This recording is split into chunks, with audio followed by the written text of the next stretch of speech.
Kamu tidak akan percaya ini. Ternyata alasan bunga pinjaman setinggi langit dan susah dapat modal usaha bukan karena negara tak punya uang. Saatnya keuangan jadi penggerak rakyat, bukan sebaliknya. Banyak kita rasakan bunga pinjaman mahal, susah dapat modal usaha baru. Bank lebih pilih yang sudah kaya dan negara masih terus berutang ke luar negeri. Padahal apa yang tertulis di konstitusi sudah sangat jelas. Pasal 23 dan 33 Undang-Undang Dasar 1945. Keuangan negara untuk sebesar-besarnya kemakmuran rakyat. Sektor penting seperti perbankan wajib dikendalikan negara, bukan sekedar cari untung segelintir pihak. Kenyataannya sekarang, Undang-Undang Perbankan dan Bank Indonesia lebih mengutamakan prinsip bisnis pasar bebas. Kewenangan terbitkan obligasi pembangunan dibatasi. Kepemilikan asing di bank bisa sampai 99%. Kredit hanya mengalir ke yang punya aset dan sejarah lama. Usaha baru tersisihkan. Perubahan yang kita harus tuntut adalah ubah fungsi utama. Tetapkan tegas, Bank Indonesia dan seluruh perbankan adalah logistik pembangunan negara.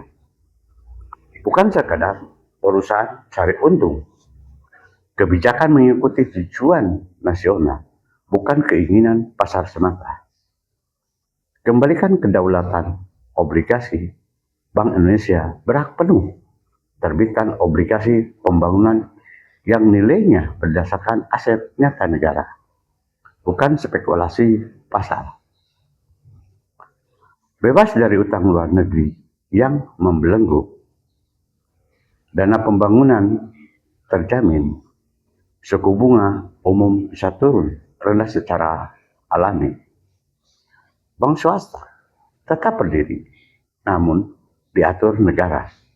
Bank swasta boleh beroperasi dan cari untung, tapi harus dalam koridor aturan pemerintah. Wajib alokasikan dana tertentu untuk program negara. Patuh pada batas suku bunga dasar yang diatur oleh negara. Arah penyaluran dana diawasi agar tidak menyimpang dari tujuan bersama. Ubah pola kredit, bukan lihat masa lalu, tapi masa depan. Hapus kebiasaan hanya menilai dari harta atau riwayat lama. Utamakan usaha baru koperasi dan mengolah hasil bumi raya. Penilaian berdasarkan kelayakan usaha dan kesesuaian dengan rencana pembangunan. Boleh pakai jaminan pemerintah atau potensi usaha. Tak harus aset pribadi besar. Kendalikan sepenuhnya. Batasi kepemilikan asing di bank maksimal 20% dan wajib seluruh devisa hasil ekspor masuk kembali ke sistem perbankan nasional. Intinya sederhana, kita tidak perlu ganti aturan dasar. Kita hanya perlu menjalankan Undang-Undang Dasar 1945 apa adanya.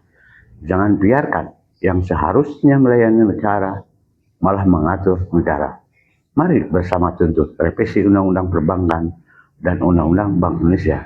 Kembalikan fungsi keuangan untuk rakyat. Bagikan agar suara ini didengar pembuat kebijakan.